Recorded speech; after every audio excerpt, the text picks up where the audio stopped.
Leadership Style and Effectiveness. Introduction. Dr. Tolu has attended Advanced Communicator Bronze and Advanced Leadership Bronze with Toastmasters International. He is a John C Maxwell Leadership Certified Speaker, Coach, Trainer, and Mentor. He is the host of the Solution Illuminators series podcast and author of the book Stay in Your Lane.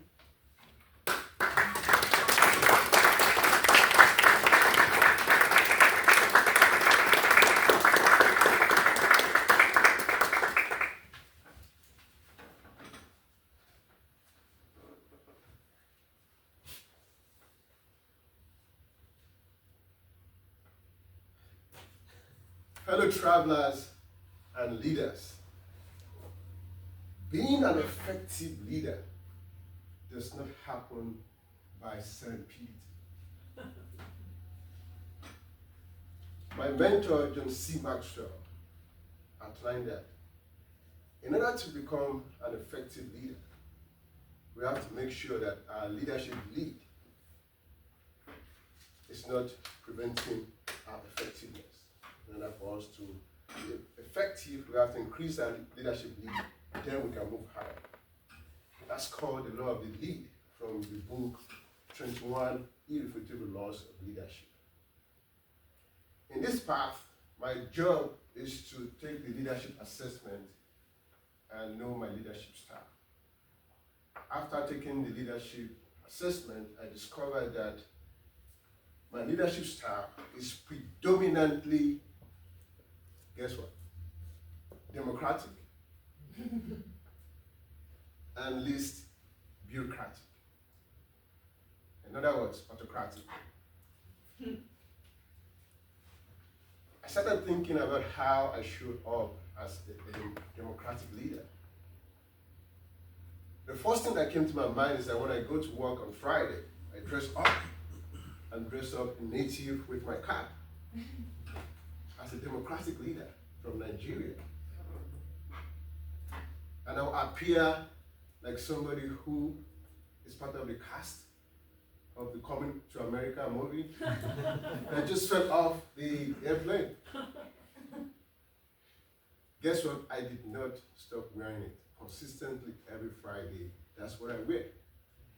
Another way I show up as somebody who is democratic, that when I go out to eat food, I bring out my phone and I take a picture of the food, because guess what? The food needs to eat before the humans eat, right? And I go back home and show my kids the picture, we laugh together, and I even bring some home for them. And I guess you're thinking, this guy is probably perfect, he knows everything, he's been doing this for a while. I just didn't become like this overnight. I'll take you back on a journey. When I was in Nigeria, my last college days, I was the president of my department.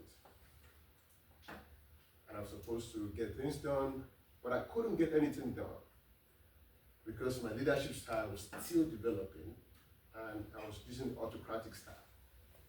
I couldn't motivate my executive because there's always the idea of disagreement and I didn't know how to manage it. So I started working on my leadership style, communication, integrity. I tried to bring the team together and make sure that we emphasize that every member of the team, each and every member of the team, we value each other. And even though we come together to vote, we disagree. Once the vote is done, we have to just forget about what happened and just do what is best for the association. It took a while. Unknown to me, my leadership style was changing. That's how I moved from the bureaucratic leadership style, which is the least now, to the democratic leadership style, which is predominantly what I exhibit now. The leadership style that I'm talking about can also be viewed in terms of keep moving style. That's what I call it when I came to America. And this is what I highlighted in my book, my memoir, that each and every one of us, we can work together, we can know where we're going. I itemize the street lights that can make people get there, such that there's less conflict. If somebody hurts you, you forgive and you move on. How to do that? When I was doing this, I started teaching during the pandemic. And when I have challenges with my kids, it's the experiment, they want to give up, I'll tell them, keep moving. At the end of the class, they gave me a nickname. Do you know what the nickname was? Keep moving. Still during the pandemic, everybody was social distancing. We were told to apply for a grant at Florida Atlantic University with a group of people. I applied, and we got a grant. I will call the name of the club, Florida Atlantic University. Can you guess what the name is? Keep moving. Keep moving. That's why I decided keep moving. It's something that I have to know that it's part of my life.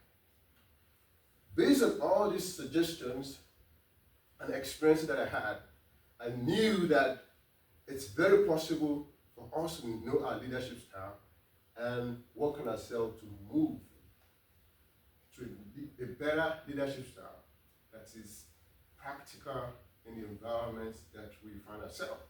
For example, for me, I have to think about how I lead at home, my family.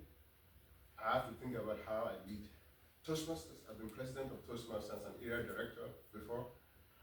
And also how I lead when it comes to co-workers.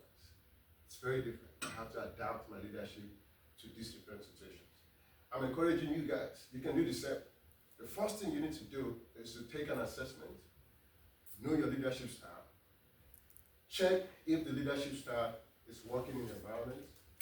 If it's not working, guess what? You can make a switch to another one. Because as humans, we have the power to do so. We can work on ourselves. That's why they call us higher animals. Because we can do that. Whenever leadership and effectiveness come to mind, the law of the lead by my mentor, John C Maxwell, comes to mind.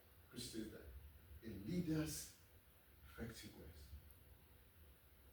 can be limited by their leadership lead. In order to go higher, we have to raise our leadership lead, then we can move higher. That's what I'm challenging you to do today.